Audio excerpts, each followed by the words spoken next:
Bienvenido a tu programa Genios. Estamos aquí hoy desde Alemania transmitiendo para ti un programa más con el propósito de aportarte lo que requieras para tu proceso de evolución, para tu toma de conciencia, para establecer una relación mucho mejor contigo mismo y ser esa persona que quieres ser.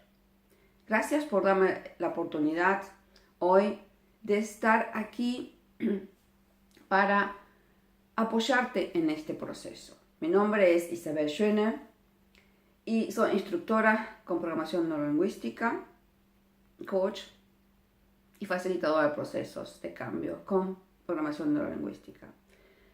El programa pasado hablábamos de ama a tu niño interno y estábamos trabajando hace un par de módulos con el rediseño humano, y para trabajar este rediseño es completamente necesario revisar más allá de lo que estamos, de esa situación que estamos viviendo hoy. Por eso también el motivo específico de hacer este programa o el seguimiento de los programas. Hace un par de programas también que empezamos con el rediseño Ama a tu niño, y hoy vamos a hacer un poco de un resumen y vamos a ir agregando pequeños elementos.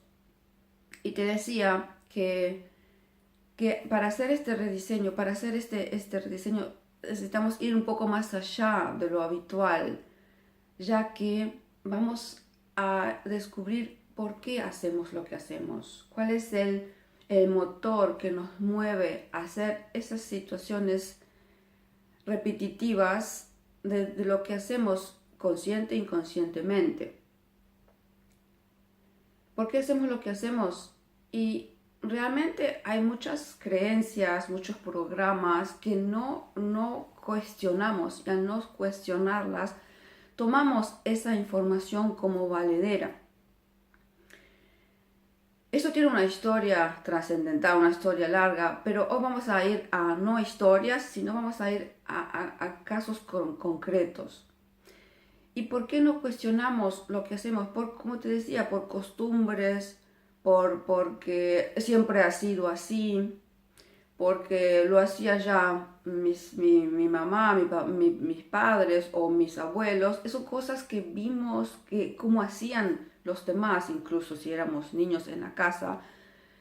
Y hay muchas cosas que nosotros le decimos tradición a veces y las tomamos sin cuestionar, porque son rituales, porque son tradiciones, y no se cuestiona esa clase de cosas por cultura, por costumbre y también por programación. Y aquí desarrollamos esas actividades porque así son.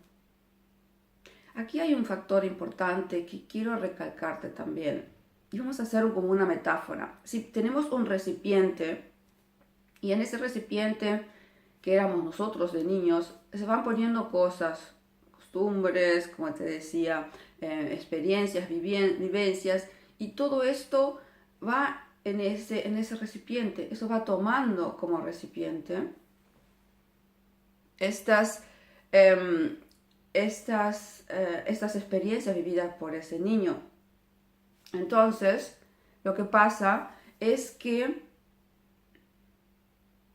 eso va quedando, eso como sería la primera capa de nuestra infancia, y todas estas informaciones van llegando y se va llenando ese recipiente. Y llegamos a decir, mira, yo ya sé todo, sí, esto ya lo vi, ya esto ya lo sé. Y esas tres palabras, o esas palabras que dice yo ya sé, tapan ese recipiente. Y todo lo que quedó ahí en ese recipiente son mis creencias. Y no las cuestiono, si están bien, si me pertenecen, si me hacen bien, porque están muchas de ellas a nivel inconsciente. Y al quedar esto claro, podemos hacer ese rediseño. Por eso lo hacemos, por eso hacemos este rediseño, para ver qué hay ahí, en ese fondo de ese recipiente. Y cambiarlos, claro que sí. Para ello te decía que existen esas heridas básicas de las que hablamos en el módulo pasado. heridas básicas de la infancia. Y esas heridas producen en el individuo de adulto unas características, cómo actúa ese niño.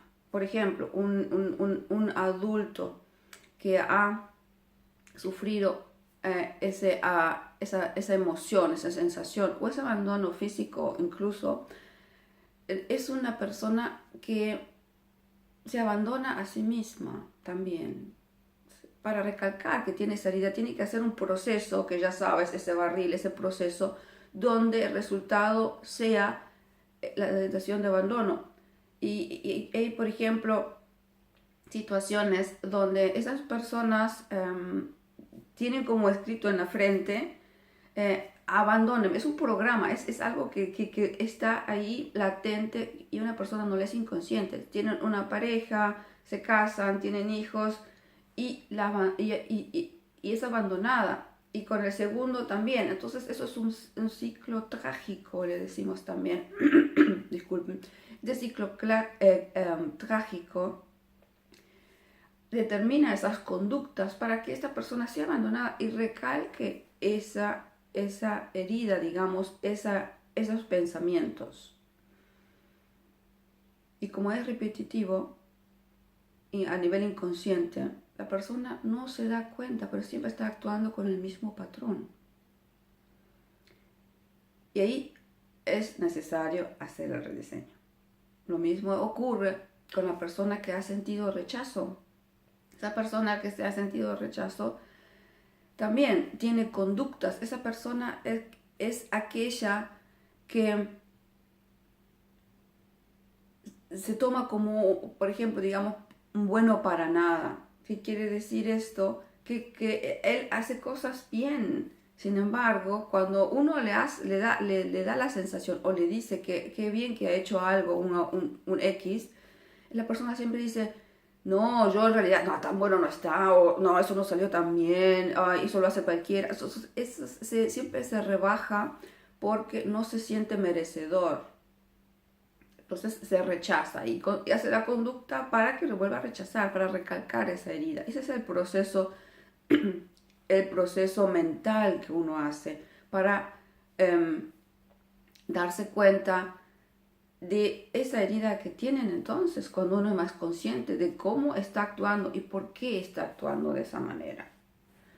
Después viene la persona que ha sufrido abuso y humillación. Esa persona tiene una característica también, una característica física incluso también, ¿sí? Tienen la parte del torso redondita, los ojos un poco saltones, son un poco los gorditos, me gusta decirlo, porque son características también, no solamente en la personalidad, sino también hay características físicas.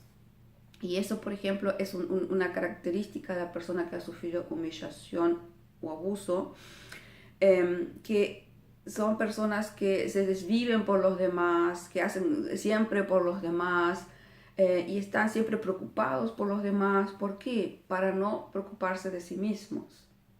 Entonces, eso es humillado, es siempre tratado mal porque es muy cargoso también, como te decía en el módulo pasado. Y la persona que ha sufrido traición es esa persona entonces que abandona sus sueños, sus proyectos, leen sus libros a medias. ¿Por qué? Porque tiene que traicionar sus proyectos, sus deseos, sus anhelos para constatar esa herida. Es una persona que también no puedes contar con ella realmente porque no cumple con lo que dice también, porque es una persona que ha sufrido esa clase de herida y tiene que actuar de esa manera porque no le queda otra, porque esa herida no está sanada. Y ese actuar en realidad es algo maravilloso, porque cuando uno actúa de esa manera, siempre, siempre, siempre, la vida también nos enseña poniéndonos siempre en esas circunstancias una y otra vez hasta que nosotros tengamos un síntoma o una situación que nos despierta, que nos mueve, que nos sacude averiguar cuál es el problema detrás. ¿Qué estoy haciendo? Y ahí llega un momento donde hay una conexión con uno mismo. Esas experiencias negativas, esos síntomas negativos, hacen que la persona tome conciencia y pueda trabajar, eliminar incluso esas heridas en un tiempo relativamente corto. O sea, el proyecto de ese trayecto de sufrimiento fue muy largo, porque cuando esa persona se dio cuenta, ese proceso lo puede reducir muy rápido. No necesita el mismo tiempo para salir de esos aprietos, como me gusta decirlo, sino que esta sanación ocurre mucho más rápido. Y cuando uno toma conciencia y se pregunta, ¿qué hay detrás de todo esto? ¿Por qué estoy haciendo esto? ¿Cómo puedo mejorar? Y ahí te quiero hacer, como te decía también en unos módulos pasados, ¿qué más puedo hacer? ¿Qué puedo hacer diferente? Y a veces nos preguntamos, sí, me gustaría hacer esto y lo otro, pero en realidad no lo hacemos porque estamos viviendo esa clase de heridas para ir un paso más atrás y hacer, por ejemplo, este rediseño, donde sí vamos a hacer un corte a todas estas sensaciones que no nos dejan ser esa persona que queremos ser. Queridos amigos, qué interesante está este programa y bueno, me gustaría continuar contigo. Este es el primer módulo. Vamos a ir al segundo módulo y regresamos en unos instantes. Espérame, ya volvemos.